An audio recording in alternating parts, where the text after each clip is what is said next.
जय गुरुदेव। हम सेशन शुरू करते हैं। पिछले बार हमने मृत्यु के बारे में बात करी थी और वही अभी आज कंटिन्यू कर रहे हैं। पिछले बार हमने जैसे देखा था कि मृत्यु जब होती है तो उस वक्त क्या होता है, उसके पहले थोड़े समय कुछ पहले क्या होता है, उसके बाद में क्या होता है। हाँ, ये सारी बातें हमने देखी।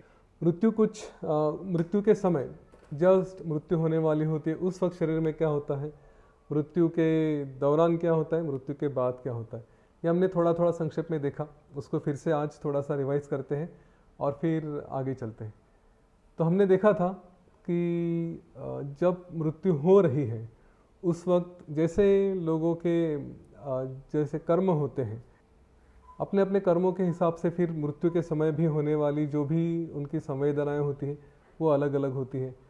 इन जनरल ये कहा गया है कि जब मृत्यु हो रही है उस वक्त शरीर के सारे नस नाड़ियाँ जो हैं उनमें प्राण शक्ति वो कमज़ोर पड़ जाती है और इसीलिए उसके कमज़ोर होने की वजह से अपने शरीर में जो प्राण मतलब हमने जो अंदर में प्राण लिए हैं, प्राण वायु लिया है, वो हमारी सांस वो अंदर की अंदर रहती है, बाहर की बाहर रहती है। इतनी शक्ति नहीं रहती कि वो सब कुछ अंदर खींच सके और अंदर की सांस बाहर जा सके। और जब सांस रुक जाती है तो कहा जाता है कि एक तरह से मृत्यु हो गई। अभी ये अनुभव कितना दुखदायक होता है, कितना सुखकारक होता है, इसके बारे में ऐसे कुछ जो वशिष्ठ ऋषि ने कहा है वो एक तरफ है। लोगों के अलग अलग अनुभव जो रिसर्च कर रहे हैं उन्होंने भी अपनी अपनी तरफ से कुछ कुछ बातें कही हैं। वशिष्ठ ऋषि ने कहा है कि ये अनुभव एक तरह से शरीर का अनुभव होता है और ये जैसे आपके कर्म रहे होंगे, जिस तरह से उन्होंने 6 तरह के कैटेगरीज करी थी लोगों की कि सामान्य पापी है और फिर बहुत पापी है, जो मीडियम पापी है, इस तरह से जो अलग अलग कैटेगरी की थी। पुण्यवान लोगों की भी 3 कैटेगरीज करी थी। उनके हिसाब से अलग अलग अलग तरह के उनके अनुभव होते हैं। और फिर जब मृत्यु होती है उसके बाद हमारा जो अंदर का जीव है जो एक सुषुप्ति में रहता है। सुषुप्ति मतलब शरीर तो नहीं रहता, लेकिन एक जिसको इनसेंटेंट पीरियड कहा गया है कि जिसमें कुछ समझ में नहीं आता, कुछ नहीं होता है, लेकिन उस समय जो हम पूरा स्वर्ग नर्क जो भी है वो सारे अनुभव करते हैं और उसके बाद फिर आगे जाके हम अगली दुनिया देखते हैं। तो अभी ये कैसे होता है वो भी सब हमने पिछले सेशन में देखा था। सबसे इंटरेस्टिंग बात जो कही गई थी वहाँ पे उस वक्त की, ये जो भी देख रहे हैं वो सब शरीर के अंदर है। शरीर के मतलब हमारे जो 3 तरह के आकाश हमने देखे थे उस वक्त, एक कहाँ है भूताकाश, दूसरा है चित्ताकाश और तीसरा है चिदाकाश।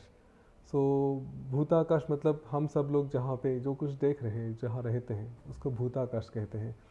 फिर चित्ताकाश मतलब हमारी हार्ट स्पेस, एक अंगूठे जितनी जगह है, इतनी ही जगह में, जिसको हम चित्ताकाश कहते हैं। जैसे सपना देखते हैं, आंखें बंद करके भी कुछ विचार आते हैं, जो कुछ हम देखते हैं या फिर जो कुछ सुनते हैं अंदर ही अंदर, जो अंदर ही अंदर बोलते हैं, वो सारी स्पेस हमारे अंदर होती है। तो वो जो आकाश है उसको चित्ताकाश कहा गया है। और उसके बाहर जाके फिर चिदाकाश की जिसमें ये सब कुछ है। तो इस तरह से इन 3 आकाश के बारे में बताया गया और उसमें हमारा जीवन मृत्यु के समय हम उसी चित्ताकाश में मतलब हमारे ही अंदर देखते हैं और फिर उसमें हम दूसरी अपनी दुनिया देखना शुरू करते हैं। तो मृत्यु का कुछ इस तरह से वर्णन किया गया था। इसके बाद क्या होता है, फिर हम अगली दुनिया में जाते हैं। जो हम जाते हैं मतलब हम कहीं जाते नहीं, फिजिकली तो कहीं जाते नहीं क्योंकि शरीर तो वहीं पे पड़ा होता है, पर जो हम देखना शुरू करते हैं वो उसी चित्ताकाश में हमने अपने इम्प्रेशंस के हिसाब से अलग अलग दुनिया देखते हैं। हमने पिछले बार लीला सरस्वती की कहानी सुनी थी। उसमें देखा था कि एक जो राजा है उसको अगला जन्म उसने राजा ही चाहा था, तो कैसे उसने अपने ही हृदयाकाश में वो राजा बन गया और उसने अपना राज्य देखना शुरू किया। उसने अपनी पत्नी को भी, जो उसको वो पत्नी चाहिए थी, वो भी वैसी की वैसी ही देखी। उसके सारे मंत्रीगण वगैरह थे वो भी वहीं पे उसने देखे थे। तो ये सारी जो बातें हैं ये अपने इम्प्रेशंस, अपनी जो चाह होती है वो हमारे कर्म और हमने जो जो भी संस्कार लेके आए हैं, हमारे पहले के इम्प्रेशन से, ये सारी चीज़ें उसमें रिफ्लेक्ट होती हैं और हमारा अगला जन्म हम देखना शुरू करते हैं। हमने ये भी देखा था कि जो अलग अलग तरह के लोग हैं उनके अलग अलग तरह के मृत्यु जैसे होती, तो उसमें ये भी हमने देखा था कि मृत्यु के बाद जो अगला जन्म मिलता है वो इन कर्मों के हिसाब से होता है। तो ये कहा था कि जो बहुत अच्छे कर्म करने वाले हैं, पुण्यवान लोग हैं, उनके साथ भी उनकी जो उनका जो अगला जन्म होगा वो भी ऐसे सिचुएशन में, ऐसी अच्छी जगह में होता है ताकि जो पहले के कर्म हैं उनको वो आगे जाके बढ़ा सके, अच्छे कर्मों को आगे बढ़ा सके, अच्छा जीवन प्राप्त कर सके।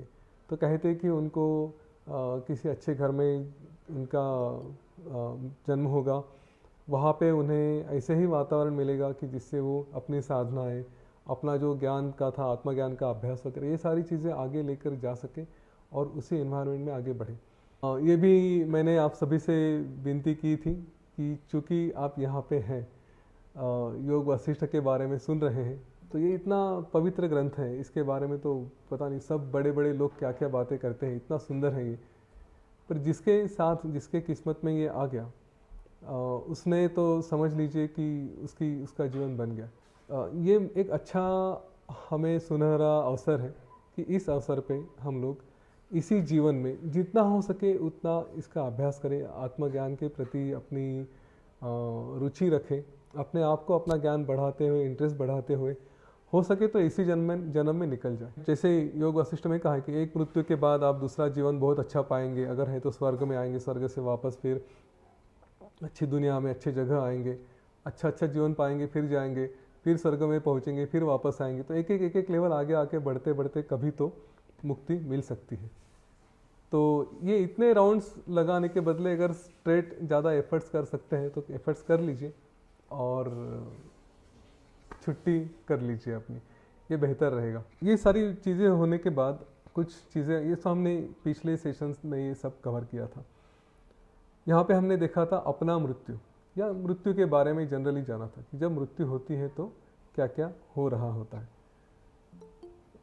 अभी एक चीज़ मैं और कहना चाहूँगा कि ये तो जनरल मृत्यु के बारे में हम बात कर रहे थे, अभी हमारी जो इमोशंस होते हैं थोड़ा उनको भी देखें। मृत्यु के बारे में इस तरह से जब देखा जाए कि किसी हमारे करीबी व्यक्ति की मृत्यु होती है तो हम उसको किस तरह से समझते हैं, किस तरह से हैंडल करते हैं, उसके बारे में भी ये थोड़ा ज्ञान हम अप्लाई करें। तो योग वशिष्ठ में कहा है कि जब हम किसी की मृत्यु के बारे में बात करते हैं तो दो चीज़ें हैं। एक व्यक्ति को जब हम बोलते कि ये व्यक्ति है करके, हमने तो अस्तित्व के 7 स्तर के बारे में सब लोगों ने देखा है, शरीर, श्वास, मन, बुद्धि और फिर हमारा चित्त, मतलब स्मृति भी कहते हैं उसको, अहंकार और हम खुद। तो इसमें से दिखने वाली दो ही चीज़ें हैं, शरीर और श्वास। हम जब किसी को कहते कि एक कोई पर्सनैलिटी है, कोई व्यक्ति है, तो शरीर श्वास हम देख सकते हैं, बाकी का तो अंदर का हमें पता नहीं। अब जब किसी की मृत्यु होती है तो शरीर और श्वास ये दोनों रिस्पॉन्ड नहीं करते, कोई हमें उत्तर नहीं देते, तो हम कहते कि मर गया। लेकिन मरने के बाद उसका वो जो दूसरा पोर्शन है जो नहीं दिखता, जो हमसे बात कर रहा था, जो हमें रिएक्ट कर रहा था, जिसमें हम कुछ चेतना देख रहे थे, वो चेतना कहाँ गई, है ना। सबसे बड़ा प्रश्न ये है कि वो चेतना कहाँ गई। अब हमने जैसे अभी तक के इसमें पढ़ा कि वही चेतना एक अगला जीवन अपने ही अंदर देखती है और उस जीवन में जीना चालू करते। तो हम जब कहते कि कोई करीबी की मृत्यु हो गई तो हमें बड़ा दुख होता है, हमारे कोई रिलेटिव है, कोई भी है, तो उस दुख में, तो हम जब किसी करीबी की मृत्यु पे दुख करते हैं तो वो इसलिए दुख करते हैं कि वो हमसे अभी बात कर रहा था, अभी तक हमारे साथ था और अभी मृत्यु हो चुकी है और इसके बाद हम उनसे कभी भी बात नहीं कर पाएंगे। ये एक फीलिंग होता है। दूसरा होता है कि उसके साथ कुछ बुरा हुआ, क्योंकि मृत्यु हुई तो हम ये कहते कि अरे उसकी बेचारे की मृत्यु हो गई, है ना, उसके साथ कुछ बुरा हुआ, ऐसा भी हम कभी कभी सोचते हैं। अभी हम ज़रा पहला एंगल को देखते कि हम किसी से बात करते, कोई हमारे साथ है और उसकी मृत्यु होगी तो हमें दुख होता है। ये दुख इसलिए होता है कि हमारी अटैचमेंट होती है। अभी कई लोग ऐसे भी हैं कि जिनके रिश्तेदार उनसे दूर हैं, कभी कोई ओवरसीज़ है, बाहर के देशों में है या शहर से काफ़ी दूर है, और जिनसे खाली फ़ोन पे या कॉन्फ्रेंस पे कभी कभी बातें होती हैं, दिन में थोड़ी 10 मिनट 15 मिनट, कभी कभी 1 घंटा, उतना ही एक एसोसिएशन रहता है। पर सामने तो वो शरीर नहीं होता, हमारे अंदर एक तसल्ली होती कि हाँ वो है करके। हाँ, अब हम क्या है करके कह रहे हैं, तो हम कह रहे हैं कि वो शरीर है। बाकी उसके बारे में यूजुअली अंदर क्या है, बाकी के 5 स्तरों के बारे में हम बात नहीं करते, हम कहते हैं कि वो है, उसका शरीर है। और इसीलिए हमें एक थोड़ा सा उसके साथ प्रेम रहता है कि है। लेकिन हमने कई बार ऐसे किस्से देखे हैं, सुने भी हैं कि वो रिश्तेदार है, समझिए कोई यहाँ पे, जैसे मैं पुणे से हूँ तो पुणे में कई जगह ये किस्से हैं कि बूढ़े माँ बाप हैं और अगर कोई बेटे हैं तो वो फिर बेटे बेटी वो ओवरसीज़ में वहाँ पे अपना जॉब करने के लिए, पढ़ने के लिए गए हैं, और फिर इनसे मिलना तो मुश्किल हो जाता है, तो कभी कभी फ़ोन पे बात हो जाएगी और ख़त्म। तो इनके लिए उनका अस्तित्व है, वो एक खाली मन को एक तरह से उन्होंने तसल्ली दी है कि है करके। अदरवाइज़ तो एक तरह से डेढ़ ही है। कभी तो इनकी मृत्यु हो जाएगी माता पिता की, या कभी उसका अगर कुछ हो जाता है, तो जो प्रेम है वो इतना नहीं रहता, थोड़ा दुख होगा लेकिन वो अटैचमेंट नहीं रहती। तो जब हम मृत्यु के बारे में बात करते हैं, किसी करीबी की मृत्यु होती है, तो एक्चुअली मृत्यु के बारे में ज़्यादा दुख नहीं है, वो दुख है उस अटैचमेंट का, कि जो हमारे साथ उस व्यक्ति की थी और उसके बाद सडनली कुछ हो गया और वो शरीर हमारे सामने नहीं रहा। और मृत्यु अगर हम किसी को इतना दुखदाई भी समझते हैं, तो कुछ दिनों के बाद तो ये भी होता है कि हम भी हंसने खेलने लगते हैं। ऐसा बहुत कम होता है, और वो ज़्यादातर के हिंदी फिल्मों में ही प्रमोट किया गया है कि किसी की मृत्यु हुई तो पूरा जीवन ही आदमी ने क्या बोलते हैं उसको, मतलब सो ये कर दिया, रोक दिया, कुछ आगे बढ़ा ही नहीं करके। ऐसा बहुत कम होता है। समय ये काफ़ी बलवान है, हमें काफ़ी इस तरह से, मतलब एक मेमोरी जो है हमारी, वो धीरे धीरे वाइप आउट करता है, नई नई चीज़ें देते जाता है। तो हम जिसके मृत्यु के बारे में बात कर रहे थे, वो एक जो एंगल था कि हमें दुख होता है, तो वैसी बात नहीं है, तो टेम्परेली होता है पर वो तो निकल जाता है। बेसिकली वो अटैचमेंट की तरह होता है। जब हम इस बात को समझेंगे कि क्या रुक गया है, तो शरीर और सांस रुक गई है, ठीक है, और वो कभी ना कभी रुकने वाली, मृत्यु तो होने वाली है, तो हमारा दुख शायद थोड़ा कम हो सकता है। पर दूसरी बात इससे भी इम्पोर्टेंट है, शायद वो दुख और भी कम करे। हम कहते कि कोई मर गया, तो हमारे हिसाब से वो रिस्पॉन्ड नहीं कर रहा है, हमने उसको बुलाया, आवाज़ दी, वो सुन रहा है कि नहीं सुन रहा है हमें पता नहीं, पर उसने रिस्पॉन्ड नहीं किया हमको। पर उसके अंदर क्या हो रहा है ये हमें पता नहीं।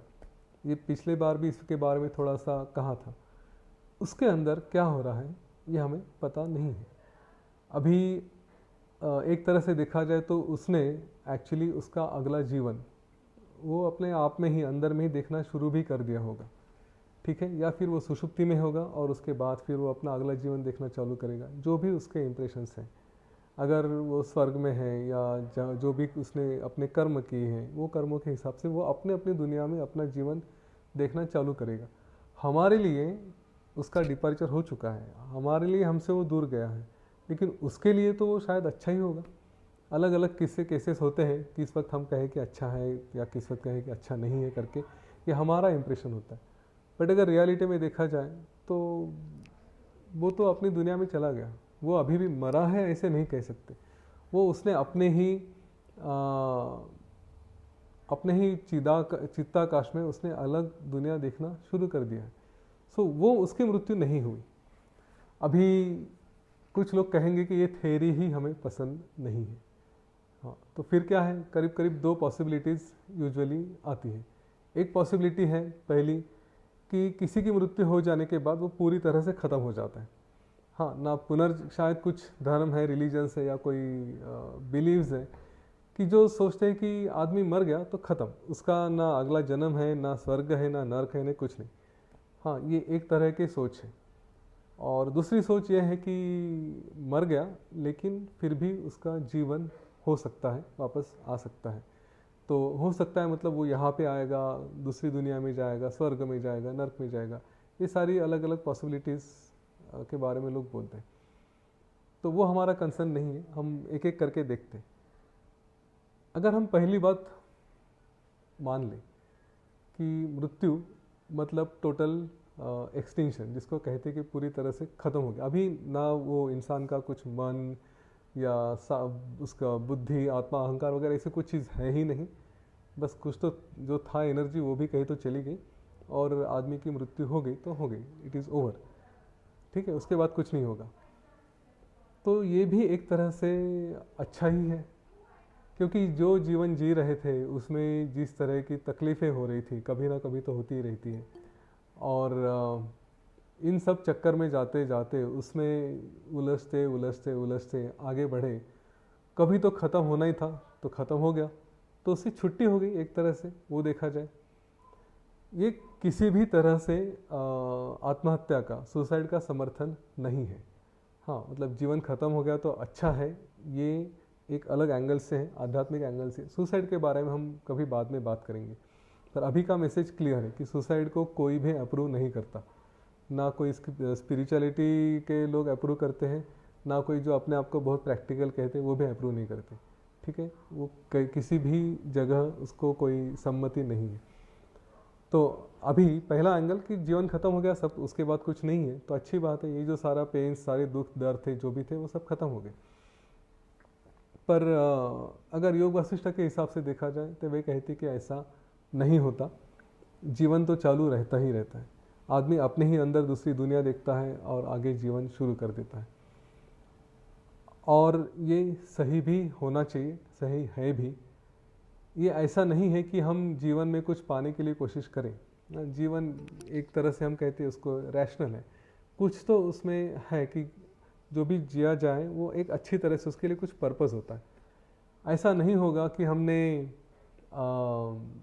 जीवन में कुछ प्रयत्न किए, काफ़ी कुछ किया और मृत्यु आ गई तो ये सब कुछ आधा अधूरा छोड़ के चले गए, ऐसी बात नहीं है ना। जो भी हमने किया है, जो भी प्रयत्न किए हैं, अच्छे कर्म किए हैं, वो उसके रिजल्ट आगे मिलने ही वाले हैं।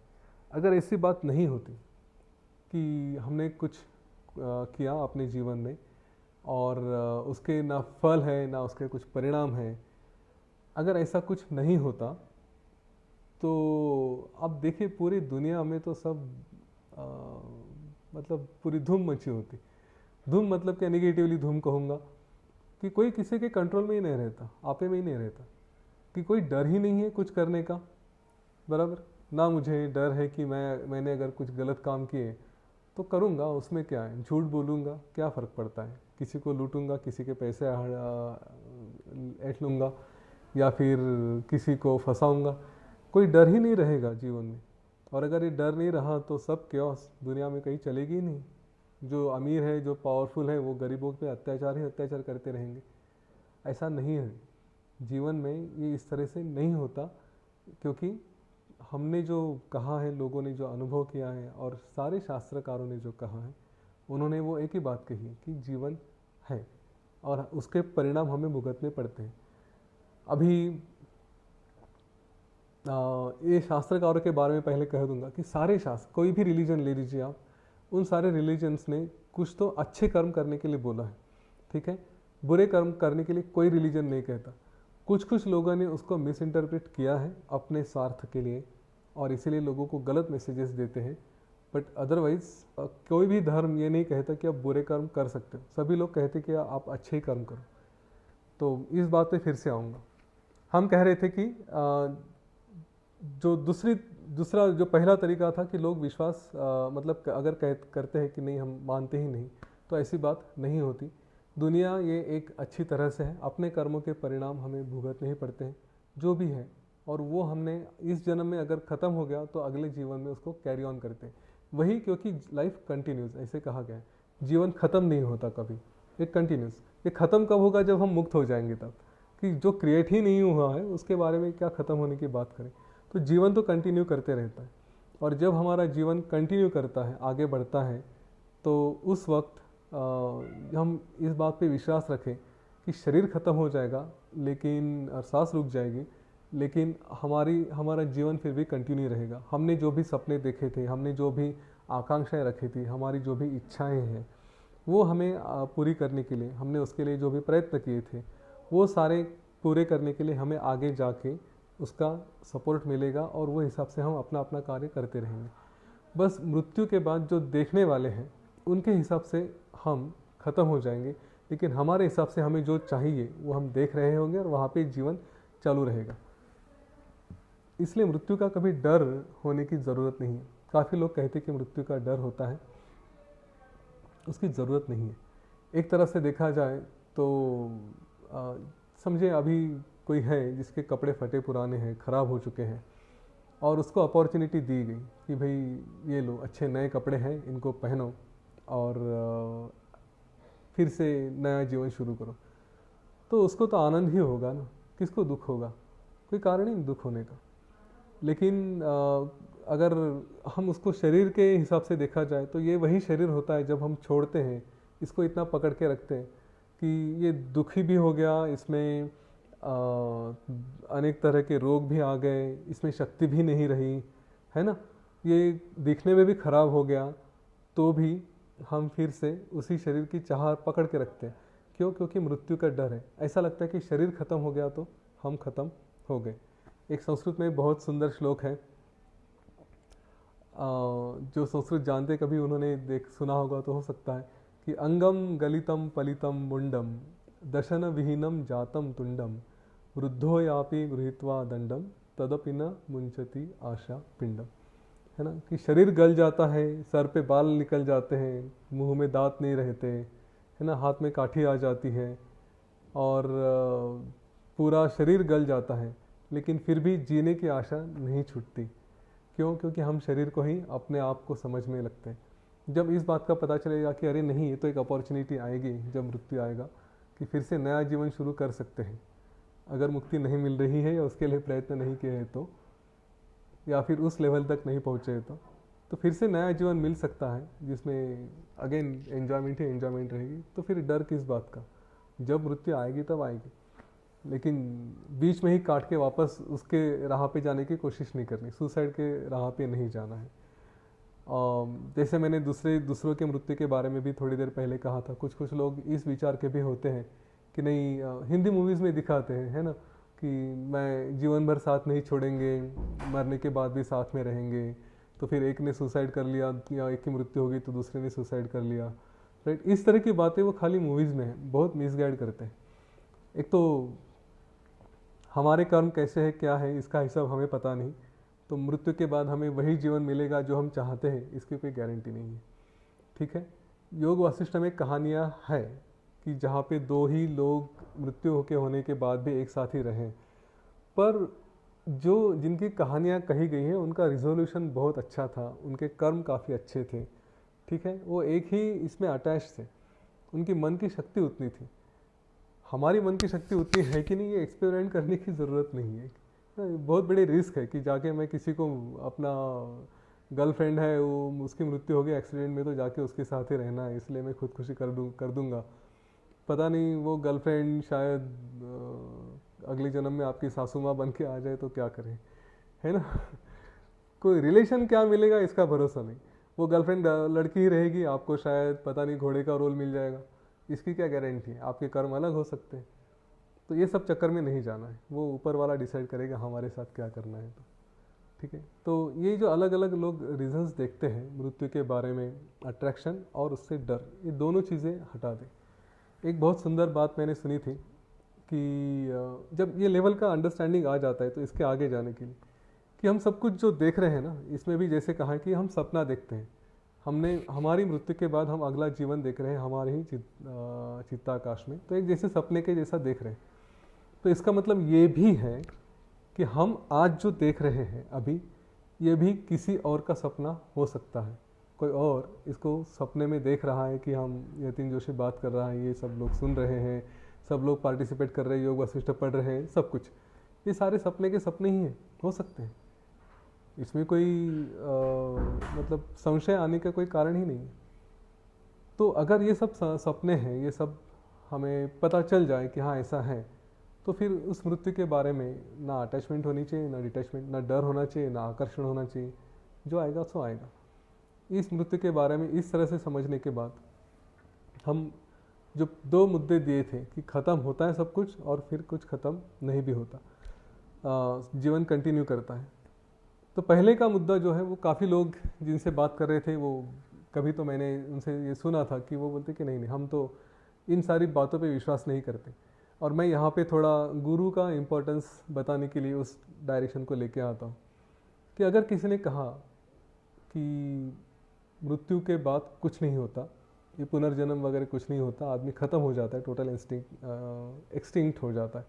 आप लोग सुनेंगे जो थोड़ा अपने आप को पढ़े लिखे समझते हैं, और पढ़े लिखे मतलब और एंगल से पढ़े लिखे जो फॉरवर्ड समझते हैं, वो तो एकदम ब्लैंकेट स्टेटमेंट आसानी से दे देते हैं कि हाँ मृत्यु के बाद तो कुछ नहीं होता, पुनर्जन्म वगैरह ये सब झूठ है, हमारा विश्वास नहीं है इसमें, ऐसा वैसा।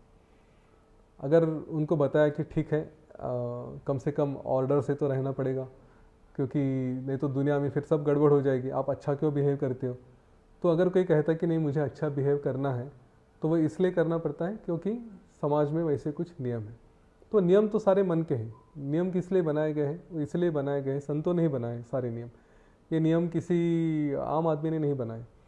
जो भी संसार के नियम रखे गए हैं कि आप अच्छा बर्ताव करो, आप ये करो, दिन की आपका बिहेवियर ऐसा होना चाहिए, ये सारा जो भी बताया गया है, ये सारे अलग अलग ऋषियों ने, संतों ने, अलग अलग धर्मों के जो धर्म गुरु हैं, उन्होंने ये सब बताया है।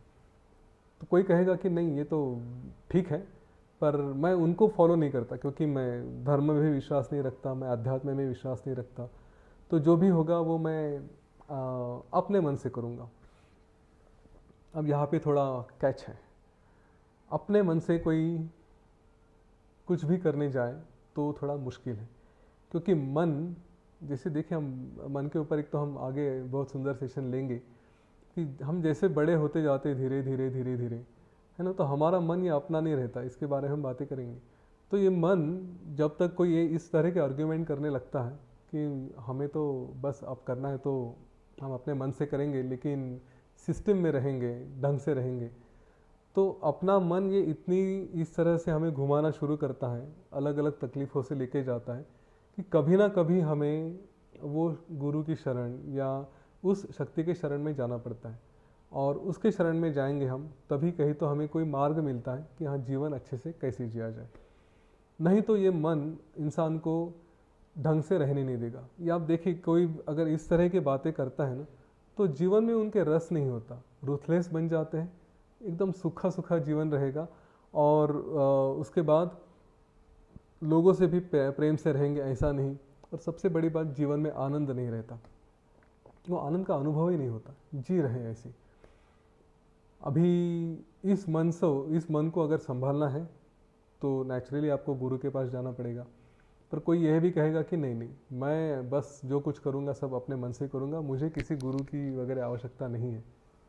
अगर ऐसी बात करते हैं तो ऐसा तो होना बहुत मुश्किल है कि कोई गुरु के बगैर है लेकिन फिर भी आत्मज्ञानी है, एकदम खुश है और उनके जीवन में सब कुछ आनंद ही आनंद है।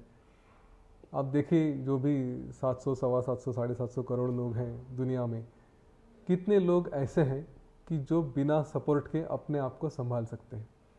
यहाँ तक कि हमारे यहाँ तो गुरुओं की परंपरा रही है, और ये कहती कि हम गुरु भी ऐसे ही करने चाहिए कि जो गुरु परंपरा से आते हैं उनकी भी कोई गुरु रहे हो, उनके गुरु के कोई गुरु रहे हो, है ना। ये जो हम कहते हैं सदाशिव समारंभम, वहाँ से लेके अभी तक हमारी गुरु परंपरा होती है, उसमें हमारे गुरु आने चाहिए। अब कोई अगर कहेगा कि मैं बिना गुरु के कर लूँगा तो वो पॉसिबल नहीं है। भगवान राम के, भगवान श्री कृष्ण के भी गुरु रहे हैं। बिना गुरु के अगर ये खुद अपने मन को संभालना सीखे, कुछ करना सीखे, तो फिर शायद ये भी कोई गुरु हो सकते हैं। लेकिन वो लेवल, कितने लोग ऐसे हो सकते हैं दुनिया में, कितने लोग हैं, है ना, कितने राम, कितने कृष्ण, कितने गौतम बुद्ध या यीशु ख्रिस्त, ऐसे कितने लोग आए। हर एक को कोई ना कोई मार्गदर्शक था और उन्हीं के थ्रू वो सब ज्ञान लेके ही यहाँ पे आए। तो इसलिए इस तरह के लोगों को भी कभी ना कभी गुरु की आवश्यकता पड़ेगी। अभी इस बात पे मानना है कि नहीं मानना कि जीवन के बाद, मृत्यु के बाद अगला जीवन होता है या नहीं, आप लोग को या किसी को चांस लेना है तो ले सकते हैं, पर वो बहुत रिस्की है ना, कि मैं लाइफ में कुछ भी करूँगा और मुझे पता है कि मैं ख़त्म हो ही जाऊँगा, पर वो रिस्क है क्योंकि पता नहीं है ना। बेटर तो यही रहेगा, मैं कहूँगा कि विश्वास करें कि जीवन कंटिन्यू होने वाला है। वैसे भी हमें समाज में अच्छी तरह से रहना है, अच्छा जीवन जीना है, लोगों को तकलीफ़ नहीं देनी है, लोगों को ज्ञान ही बांटना है, लोगों को खुशियाँ बांटनी है, गुरु ने जो राह बताई उसी राह पे हमें चलना है, ये अगर हमने तय कर लिया तो फिर कहीं कोई रिस्क की बात नहीं होती। फिर तो जब जो होगा सो होगा, अगर ख़त्म हो गया कुछ नहीं रहा तो भी कोई प्रॉब्लम नहीं। अगर जीवन कंटिन्यू किया है तो हमने अभी तक जो अच्छे कर्म किए हैं, अच्छा बिहेवियर किया है, उसके फल एंजॉय करेंगे, आगे का जीवन आगे लेके जाएंगे। कभी ना कभी तो ये पता चल ही जाएगा, हम में से सब मरने वाले हैं, तो सचमुच जीवन कंटिन्यू होता है कि नहीं होता वो हम देख लेंगे। अच्छा, मज़े की बात यह है ना कि जब पता चलेगा उसके बाद हम वापस आके किसी को बता नहीं सकेंगे, या हम खुद भी भूल जाएंगे कि हाँ हमने कुछ पहले देखा था या कुछ नहीं देखा था करके। ठीक है, तो जीवन के मृत्यु के बारे में जो अभी तक कहा गया है मेरे ख्याल से बहुत ज़्यादा नहीं है अभी बताने के लिए। अभी तो कुछ अगर प्रश्नोत्तर है तो वो भी शायद देख लेंगे, क्योंकि पिछले बार का कुछ बाकी था वो आज कवर करना था। समरी यही है कि जो भी मृत्यु के बारे में कहते हैं वो मृत्यु नहीं होती, जीवन कंटिन्यू ही होता है, आगे ही चलते रहता है। बस इतना ही है कि हम उसे अपने अंदर ही हमारे मन में हम देखते हैं। बाकी तो मृत्यु नाम की ऐसी कोई चीज़ असल में देखा जाए तो होती नहीं, और जो भी होती है वो बड़ी आनंददायी है हमारे जीवन के कर्मों के हिसाब से। एक जीवन छूट के दूसरा जीवन शुरू हो जाता है। कहते हैं समय आने पर मृत्यु होती है, तो एक्सीडेंट डेथ भी प्री प्लान्ड होता है। समय आने पर ही मृत्यु होती है, अलग अलग थेरीज कही गई है, लेकिन जैसे हमने कहा कि मृत्यु ये कंटिन्यूशन ही है एक लाइफ का दूसरे लाइफ में। तो एक्सीडेंटल डेथ ये प्री प्लान्ड ही होती है। प्री प्लान्ड मतलब कि हमारे पहले के कर्मों के हिसाब से जो भी है वो उसी तरह से आएगी वहाँ पे। उसमें कभी कभी हमारे कर्म भी होते हैं। एक तरह से अगर देखा जाए कि किसी ने जानबूझ के ट्रेन के सामने जंप किया और फिर कहा कि हाँ एक्सीडेंट में मर गया, राइट, तो वो अपने कर्म ही होते हैं। उसको उस वक्त हम मृत्यु देखते हैं, लेकिन जीवन तो आगे उसकी अपने हिसाब से चालू ही रहेगी। तो वो प्री प्लान इसको हम नहीं कह सकते। एक तरह से हमारे हाथों में भी हमारी जीवन और मृत्यु होती है। इस बात का ध्यान रहे कि सब कुछ हमारे प्रयत्नों के ऊपर है, हमारी मृत्यु भी।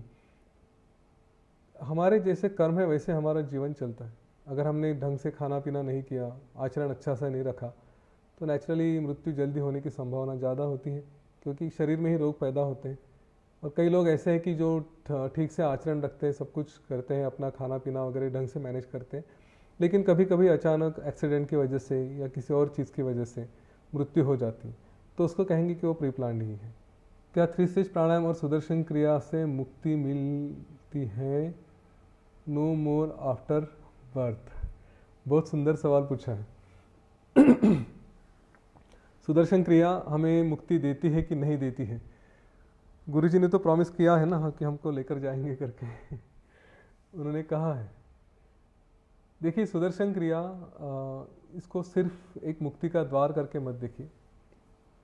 सुदर्शन क्रिया ये हमें एक प्रोसेस दिया है। हमारे थोड़ा मैं उसको एक ऊपर के लेवल पे जाके देखेंगे हम लोग क्या होता है जीवन में। हमें जब भी हमने जैसे मुक्ति की चाह रखी है, तो वो क्यों है? क्योंकि हमें इन सारे चक्कर से, सुख दुखों से मुक्ति चाहिए, डिज़ायर से हमें मुक्ति चाहिए। अभी अगर इस तरह से इस राह पे जाना है तो शुरुआत कहाँ से होती है? हमारे शरीर से। मुक्ति किसका काम है? मुक्ति काम है मन का। तो शरीर से लेके मन का जो जर्नी है वो हमें करना है। अलग अलग तरह के हमने जैसे देखा है कि लोगों के जीवन में अलग अलग स्टेजेस होते हैं। एक स्टेज होती है कि जैसे लोग मंदिर में जाते रेगुलरली पूजा करते हैं। फिर कुछ लोग होते हैं कि जो घर में स्नान संध्या पाठ वगैरह करते हैं। इन लोगों के जीवन में योग वगैरह कुछ नहीं होता या प्राणायाम ध्यान भी नहीं होता। रेगुलर पूजा पाठ स्तोत्र मंत्र वगैरह पढ़ते रहेंगे, सुबह जल्दी उठेंगे, भगवान की आरती वारती करेंगे, ये उसके बाद होता है। फिर कुछ लोग होते हैं कि जो योग की राह पे चलते हैं, रेगुलरली एक्सरसाइजेस करेंगे, अलग अलग तरह के योगासन करेंगे। तीसरी उसके बाद के लोग होते हैं कि जो योग के साथ कुछ विशेष साधनाएं करते हैं, पर यहाँ से उनका गुरु के साथ का जर्नी शुरू होता है। जैसे बाहर योगासन के क्लासेस लगा लिए किसी जिम में जाके या किसी क्लब में जाके और वहाँ पे योगासन करना, ये एक बात है। लेकिन गुरु के साथ रह के हम जो योग सीख रहे हैं, उनके साथ हमने कुछ गुरु मंत्र लिया है, धारणा ली है, धारणा करते हैं, वो लेके जब हम आगे बढ़ते हैं तो वो एक्चुअली मुक्ति की तरफ जर्नी शुरू होता है। अभी तक की जो सारी बातें की थी वो बातें क्या थी कि वो हमारे मन को शुद्ध करने के लिए करती। पहले तो हमने जो पूजा पाठ वगैरह करे वो सब हमारे चित्त को शुद्ध करने के लिए, हमारे मन को शुद्ध करने के लिए करते हैं। योगासन वगैरह भी हैं जो हमारे शरीर को और शरीर के थ्रू मन को भी शुद्ध करते हैं। इसके बाद जो गुरु के साथ जर्नी शुरू होता है कि जैसे हमने सुदर्शन क्रिया का देखा, सुदर्शन क्रिया हमारे शरीर के ऊपर बहुत अच्छा काम करती है, हमारे मन के ऊपर भी काम करती है। इसका काम ही है कि हमारा चित्त शुद्ध करे, और इसके बाद जो आगे का इफेक्ट आते हैं कि वो रेगुलर प्रैक्टिस के बाद, शुद्ध करने के बाद हमारा मन ही वैराग्य से शुरू होता है। कभी ना कभी मन में विचार आना शुरू होता है और वहाँ पे योग वासिष्ठ शुरू होता है। हमारे आर्ट ऑफ लिविंग के कोर्स में खाली सुदर्शन क्रिया नहीं है, अगर आप देखें तो वो एक पॉइंट भी है हैप्पीनेस का कि आप कब खुश होंगे करके जो सवाल पूछा जाता है, वो भी यही है कि मन में वैराग्य आ जाए कहीं पे। तो सुदर्शन क्रिया हमारे मन को ही इतना शुद्ध करती है कि एक दिन ये सोचने पे आते कि क्या मैं सचमुच अच्छा जीवन जी रहा हूँ, क्या मुझे लग रहा है कि मैं मुक्त हूँ। इस तरह के प्रश्न आने शुरू होते हैं, और उन प्रश्नों का उत्तर ढूंढते ढूंढते ढूंढते फिर हम ज्ञान की तरफ और आगे आगे बढ़ते जाते हैं। ऐसे शायद ही कोई लोग हैं आर्ट ऑफ लिविंग में कि जिन्होंने रेगुलर सुदर्शन क्रिया की है और रेगुलर सुदर्शन क्रिया करने के बाद सिर्फ सुदर्शन क्रिया तक ही रुके हैं। मैं कहूँगा जो प्रैक्टिस कर रहे हैं कंटिन्यूसली, उनके पास उनको अपने आप ज्ञान की अनुभूति होनी शुरू होती है, वो ज्ञान की तरफ बढ़ना शुरू करते हैं।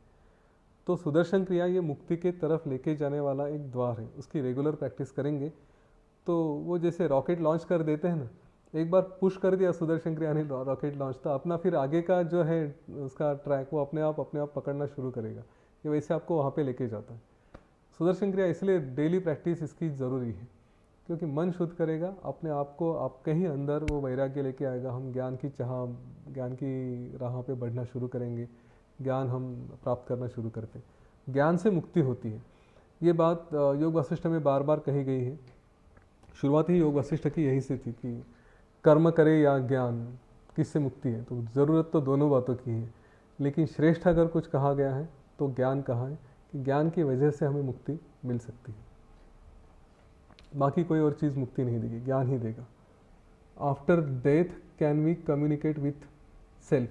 नहीं, सेल्फ के साथ कम्युनिकेट जब पुनर्जन्म होगा तभी करेंगे, क्योंकि डेथ के बाद जो हमने कहा था एक सुषुप्ति का समय होता है, जिस वक्त हम कुछ भी, सुषुप्ति के समय हम कुछ भी नहीं देख रहे या कुछ भी नहीं सुन रहे होते, तो उसके बाद का फिर जो अगला जीवन है वो हम देखते हैं। कम्युनिकेट मतलब वहाँ पे कोई स्पेस नहीं है कम्युनिकेट करने के लिए। ये विवेकानंद जी का एक बुक है, उसमें मन और त्यागी शक्ति, उसमें उन्होंने बोला था कि जब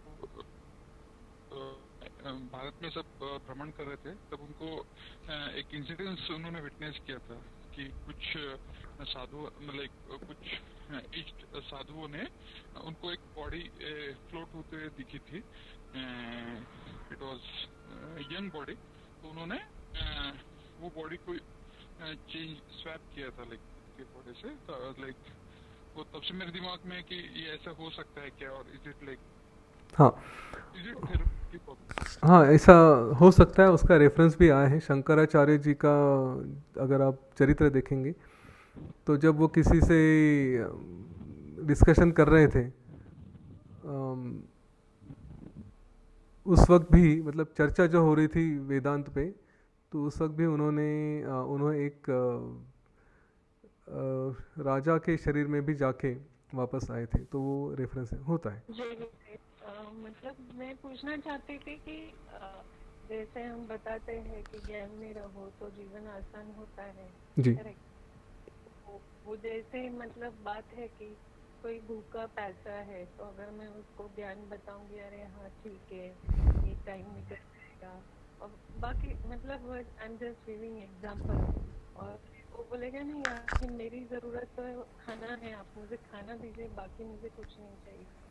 तो जैसे बोलते हैं ना कि ये सब जब आप अच्छे इसमें परिस्थिति में हो तो आपको ये आसान होता है सुनने में या वो समझने भी आता है, बट अब सच में जब कठिन परिस्थिति में होते हो जीवन में, तो उस समय में योग वशिष्ठा में क्या बताया है कि ये जैसे मैं काफ़ी इसमें पढ़ रही हूँ but I am still finding the answer कि सच में क्या होता है। क्योंकि ये बोलना बहुत आसान है, बट समझना या उसको आचरण में लाना जीवन में पर्टिकुलर सिचुएशंस में मुझे लगता है थोड़ा मुश्किल होता है। तो इसमें योग वशिष्ठा में क्या बताया है इस बारे में? इसमें योग वशिष्ठ में एक बहुत सुंदर कहानी है, हम हो सके तो अगले सेशन में कवर करेंगे। जो पढ़ चुके हैं वो बताएंगे, लवण राजा की कहानी है उसमें। और सारांश में यही है कि ये सारा मन का खेल होता है। जो आप कह रहे हैं कि जिसको भूख का पड़ा है तो यूजुअली कहीं ना कहीं खाना मिल जाएगा उसको, ठीक है। ऐसा बहुत कम होता है कि खाना नहीं मिलता करके, थोड़ा मंदिर में इधर उधर गया तो हो जाता है, एक हाथ दूसरी बार भूखा रहना पड़ता है। और जहाँ पे है फिर वो तो अपने कर्मों के परिणाम भुगत रहे हैं।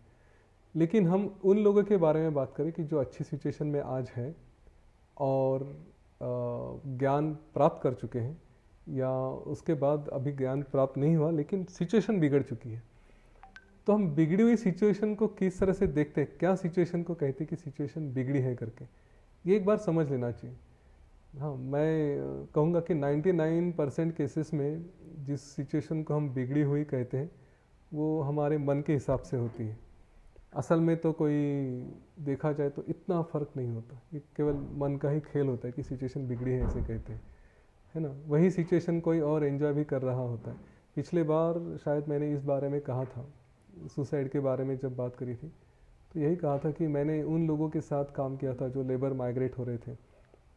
तो उनको तो क्या सब कुछ छोड़ के जाना था, लेकिन जाने का मौका नहीं मिला, तो वापस पता नहीं कहाँ जाना है करके सारा सामान हाथ में लेके, छोटे छोटे बच्चे लेके। उन लोगों की समस्या अगर आप देखेंगे तो फिर उससे तो बड़ी सिचुएशन कुछ होती नहीं। फिर भी उस वक्त उन्होंने कुछ मतलब सुसाइड की या हंगामा किया, ऐसी बात नहीं, सह लिया, चले जाएंगे। मन में थोड़ा दुख होता है, लेकिन हम अगर स्वीकारते हैं कि हाँ ऐसा भी होता है, ये होने वाला या सिचुएशन है, पार्ट ऑफ लाइफ है, तो फिर तो कोई दुख होने का कारण नहीं। तो दुख का कारण मेजॉरिटी यही है कि हम मन का दुख होता है, शरीर का या ऐसा दुख होना वो कम होता है।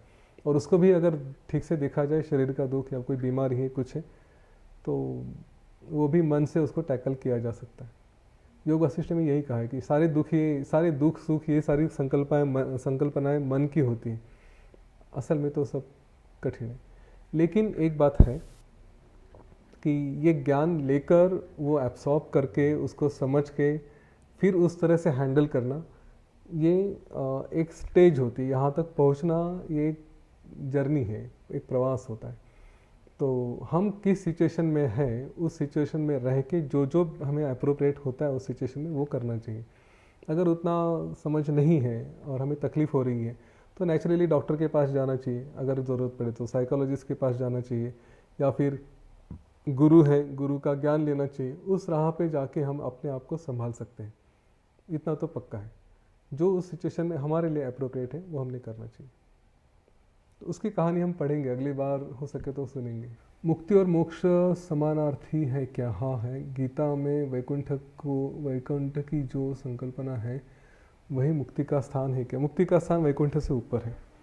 अलग अलग तरह के लोग कहे गए हैं। लोग मतलब लोग को जिसको कहते कि भूलोक है, उसके बाद सतलोक है, सब ऐसे अलग अलग लोग कहेंगे। तो जीवन मुक्तों का अलग, उनका अलग विश्व होता है, वो टोटली सेपरेट है, वैकुंठ के ऊपर है। Can someone know when they are going to die? Yes, हो सकता है किसी को पता चले कि अपनी मृत्यु आने वाली है करके, होता है। In the absence of sense organs can one soul recognize other souls? Can they communicate? How? ये समझा नहीं मुझे। absence ऑफ सेंस ऑर्गन्स, अच्छा okay. Can one soul recognize other souls? तो जिसकी आंखें नहीं, कान नहीं है, ऐसा कोई स्मेल कर सकता है कि, या अंदाज लगा सकता है कि आजू बाजू में कोई है करके, इस तरह से। Is that the question? अगर ऐसा है तो इसका मैंने कभी ऐसा कुछ सुना नहीं कि ऐसे कुछ होता है करके, कि कुछ भी नहीं है और फिर भी आगे है कि नहीं। लेकिन हम अंदर के अंदर फीलिंग कर सकते हैं, राइट। एक जीव जब तक है तो तब तक सब कुछ सेंस कर सकता है। देखिए, दुनिया तो कनेक्टेड है ना। हमने देखा है कि हम जब सो रहे होते हैं तब भी हमारे सारे सेंसेस बंद हैं, ठीक है। और फिर भी हम काफ़ी अपने लोगों के बारे में सेंस करते हैं। हम किसी से दूर रहते हैं फिर भी उसके बारे में हमें सेंस होता है, अंदर ही अंदर कुछ लगता है कि अरे इसके साथ कुछ हो रहा है या कुछ है करके। तो सेंसेस का प्रेजेंस तो एक एक्सटर्नल सेंसेस की बात नहीं होती, इंटरनल सेंसेस भी होते हैं। हम अंदर ही अंदर बातें करते, सुनते, देखते हैं, राइट। तो वो अपना ही वैसे भी विश्व है। तो यहाँ पे हम इस बात को समझ लें कि बाहर के सेंसेस नहीं रहे तो भी हम दूसरों के साथ अंदर ही अंदर कम्युनिकेट कर सकते हैं, वो पॉसिबल है। क्या ऐसी कोई चैंटिंग या प्रोसेस है जिससे हमारी डेथ शांतिपूर्ण हो? गुरुदेव ने कहा है कि डेथ के बारे में अगर देखना है तो जीवन पूरा ही शांतिपूर्ण रखें। खाली मृत्यु के वक्त अगर कुछ सोचेंगे तो ऐसा नहीं होता, ठीक है। ये पूरे जीवन भर प्रैक्टिस करनी पड़ेगी। आप देखिए जो काफ़ी लोग हैं जो कंटिन्यूस ओम नमः शिवाय चैंटिंग करेंगे, या ये हरे कृष्णा वाले लोग होते हैं, इस्कॉन वाले, वो इसका भगवान श्री कृष्ण का जप करते रहते हैं कंटिन्यूसली। वो इसलिए कि मृत्यु जब आए तब वो प्रोसेस ऑटोमेटिकली रहे, तो उसकी वजह से मृत्यु शांतिपूर्ण हो सकती है। और हमने जैसे पिछले सेशन में भी देखा, आपका जीवन किस तरह से जी रहे हैं, शास्त्रों के आधार पे चल रहे हैं, तो उसी हिसाब से हमारी मृत्यु होगी। जितनी डिज़ायर्स कम है, जितनी इच्छाएं वासनाएं कम है, और मृत्यु कब होगी उसका पता नहीं, इसलिए वो जल्दी छोड़ सके तो जल्दी छोड़िए। जितनी कम होगी उतना वो मृत्यु शांतिपूर्ण हो सकती है। वरना जीवन भर चिड़चिड़ापन, गुस्सा, ये वो सब कुछ करते रहे तो हो सकता है कि उसका परिणाम मृत्यु के समय भी हो सके। When a person is at the end of his birth and death cycle after multiple births, that time the final death, what would be that person feeling?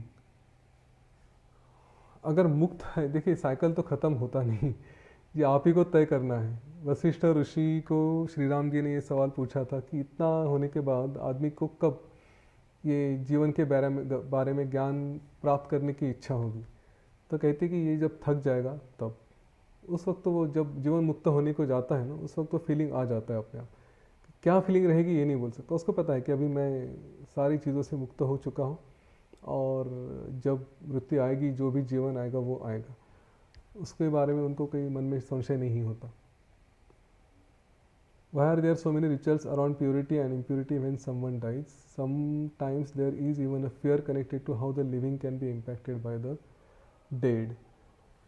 देखिए दो चीज़ें कही गई है, योग वशिष्ठ में कहा है क्लियरली।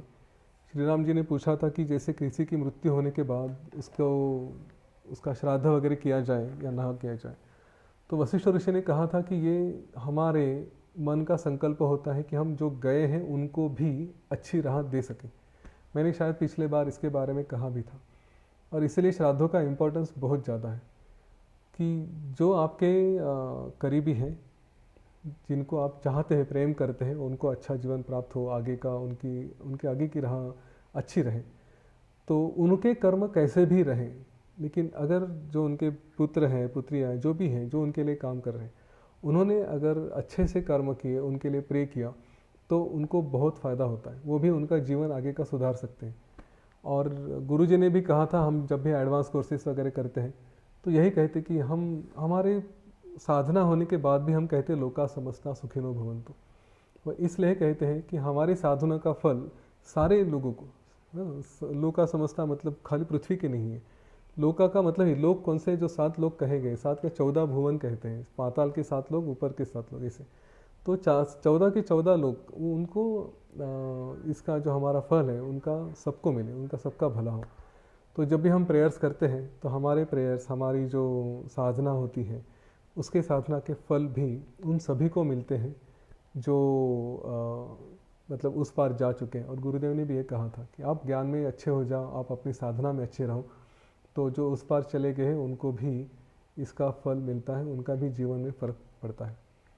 तो श्राद्ध का इम्पोर्टेंस ये इसलिए कहा गया है कि उनके लिए डेफिनेटली फ़र्क पड़ता है।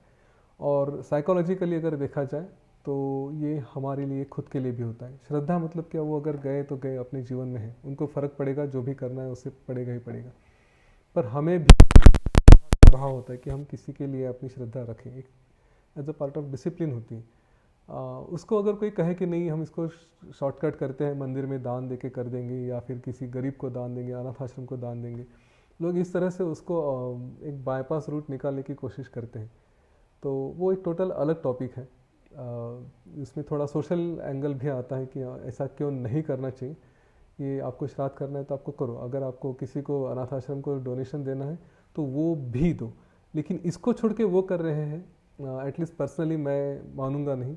और हमारे जितने भी हमने जैसे संकल्प लिया है कि जो भी करेंगे हमारे गुरु ने बताए हुए राह पे करेंगे, तो गुरुदेव ने तो इसको कभी अप्रूवल मुझे नहीं लगता दिया है। ये सब लोग अपने अपने कर्म करते रहते हैं, क्योंकि कहा गया है इसमें कुछ उसकी विधि है, उसका कुछ प्रोसीजर है, वो सब इम्पोर्टेंस रखता है। मैंने ऐसा सुना है कि कुछ लोग हैं जो सोल देख सकते हैं और उससे बातें भी करते हैं, क्या ये सच है? ये पता नहीं। मैंने रिसेंटली सुशांत सिंह राजपूत के बारे में ऐसा सुना था कि लोगों ने, किसी ने उसे बुलाया था और बात करी थी वगैरह। मुझे इसके बारे में नहीं पता, पर ऐसा एक बात है कि आत्मा का अस्तित्व माना जाता है मृत्यु के बाद में भी। जो लोग उसको सेंस करते हैं, उसको फील करते हैं, वो वहाँ तक है। लेकिन बात करना, उसने इनपुट्स देना वगैरह, ये इस पर मैं कुछ कह नहीं सकता। ये मतलब करने वाले जो लोग हैं वो गुरुदेव जैसे लोग कर सकते हैं, कि जिनका प्रेजेंस ये सारे लोगों में है। सी, किसी ने अपना जीवन छोड़ के कोई और विश्व में गया है, राइट?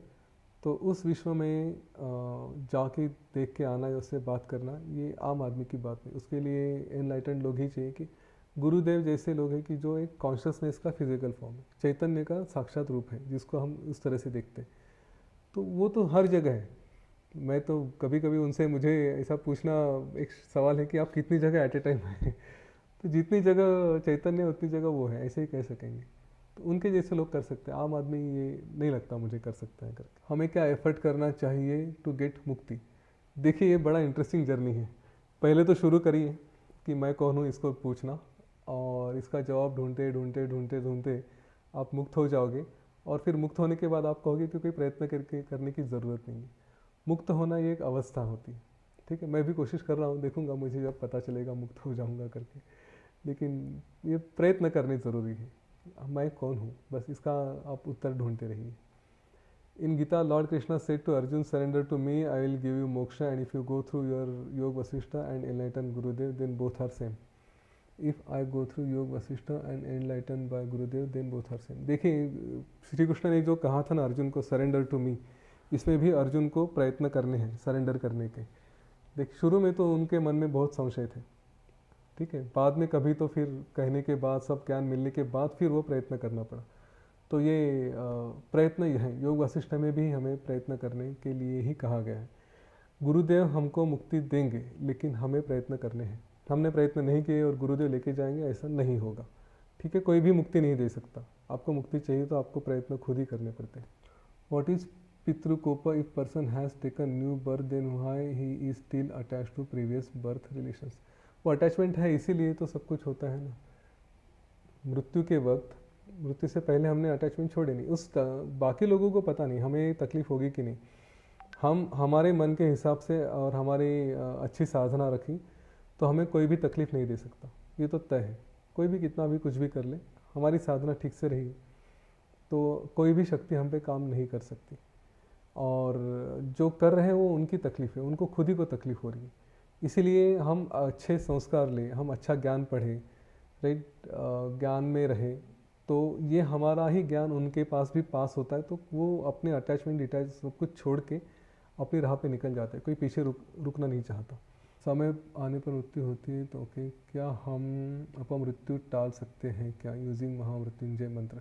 मंत्रों की शक्ति है और अपमृत्यु भी टाली जा सकती है मंत्रों की वजह से। वो भी हमारे शास्त्रों में कहा गया है। महामृत्युंजय मंत्र का जप कर सकते हैं। लेकिन अगर आपको किसी ने कहा है कि किसी ज्योतिषी ने या ऐसे किसी ने कुछ कहा है, तो मैं कहूँगा कि सारा अपने गुरु के ऊपर सरेंडर कर दो, ठीक है? महामृत्युंजय का जप आप ज़रूर करिए अपने मन ही मन में, या फिर ओम नमः शिवाय चैंटिंग करते रहिए, तो जो अपमृत्यु जैसी चीज़ें वो नहीं होगी।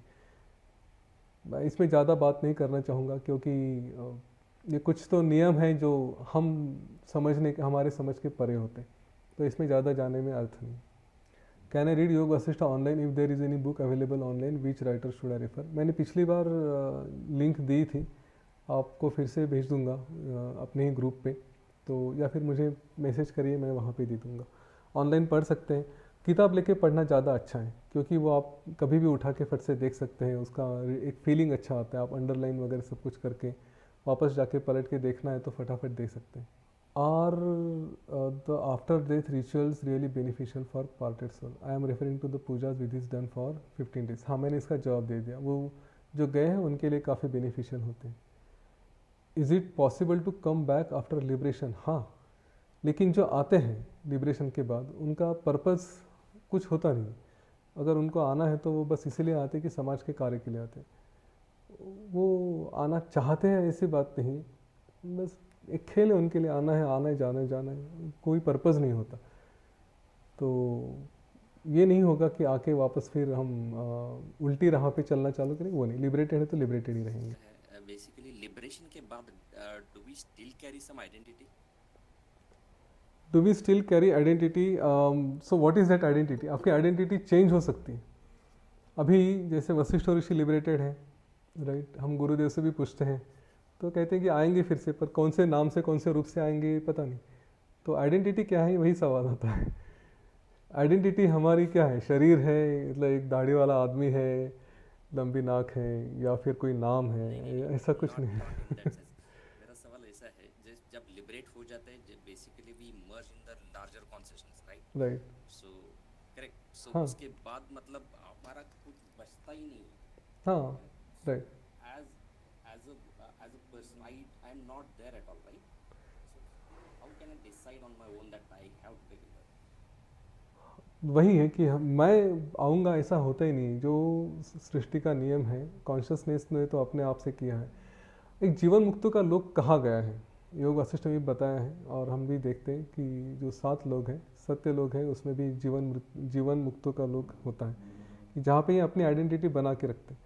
पर वो आइडेंटिटी एक एज अ सोल रहेगी, बस वो मर्ज हो चुके हैं।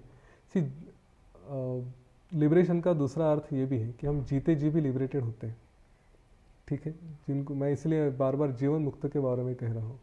मृत्यु के बाद मर्ज होना एक बात है, लेकिन जीते जी भी हम लोग मुक्त रहते हैं। जो जीवन मुक्त मतलब क्या है कि जिनको किसी चीज़ की अटैचमेंट नहीं है, जी रहे कि पर्पस है, जीने का पर्पस मिला है, एक बॉडी मिली है इसलिए जी रहे हैं, और कुछ नहीं। तो उसके बाद फिर वो चाहे तो अपनी आइडेंटिटी रख सकते हैं, चाहे तो छोड़ सकते हैं, उनके लिए कोई फ़र्क नहीं पड़ता। जैसे बूंद पानी में समुद्र में गिर जाती है, तो हाँ, वो बूंद बचती नहीं है। राइट। मैं आपके सवाल को थोड़ा अलग से बताना चाहूँगा कि अगर कोई लिबरेटेड है, वो बूंद ही अगर हम बाहर देखते हैं तो वो भी समुंदर ही है, ठीक है।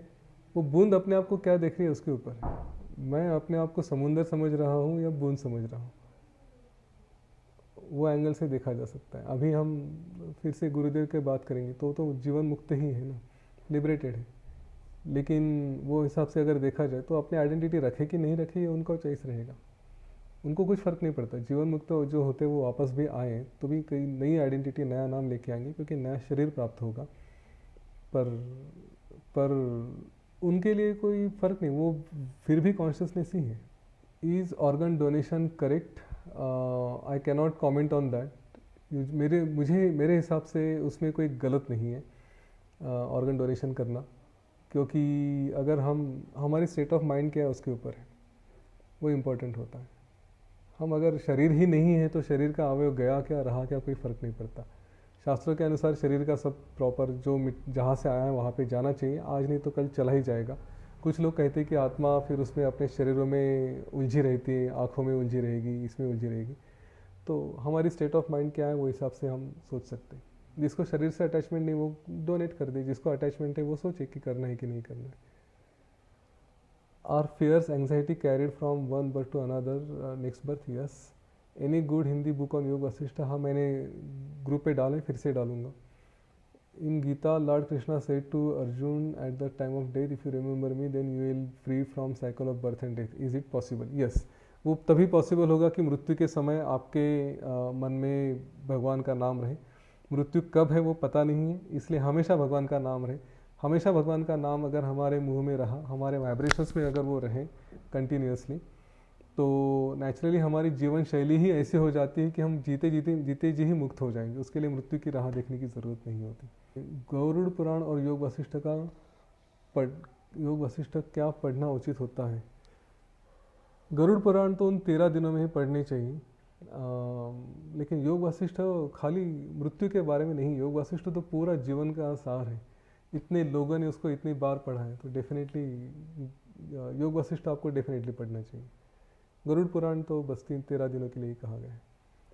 When soul does not have body, how it suffers in hell or enjoys in heaven? Please clarify.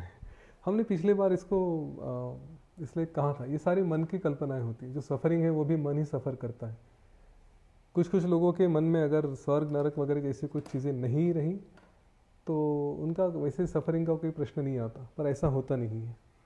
ठीक है, अगर आप देखेंगे हिंदुओं का स्वर्ग और नरक की कल्पना अलग है, क्रिश्चियनों की कल्पना अलग है, मुसलमानों की कल्पना अलग है। तो वो अपने अपने कोई मुसलमान बहुत पवित्र है और उसने कुछ सोचा है तो उसको जाके स्वर्ग में बिरयानी मिलेगी, उसके जो जन्नत मिलती है तो जन्नत में उनको बिरयानी मिलती है। तो हिंदू ने अगर सोचा है अपने स्वर्ग के बारे में अलग अलग कल्पना है तो उसको वहाँ पे खीर मिलेगी, उसको बिरयानी नहीं मिलेगी, है ना। तो ये सारे मन के हिसाब से हम देखते हैं जो हमें प्राप्त करना है। बाकी तो ऐसा सफरिंग कोई फिजिकल नहीं, सारा मन का ही है। योग वशिष्ठ इन इंग्लिश रेफरेंस, हाँ मैं दे दूंगा, वो अपने जो ग्रुप्स है उसमें डेफिनेटली डालूंगा। How Kshatriya king Ram Krishna considered as God? क्या फ़र्क पड़ता है, क्षत्रिय है तो भी उसमें कुछ नहीं। विश्वामित्र ऋषि भी तो क्षत्रिय थे शुरू में, बाद में वो ब्रह्मर्षि हो गए शरीर छोड़ के। भगवान का कोई ये नहीं होता, जाति नहीं होती। ओके, भगवान होते, उनको तो कोई क्षत्रिय, उनको तो सभी रूप है ना। भगवान लड़ते युद्ध करते हैं, तो वो तो क्षत्रिय भी हो गए।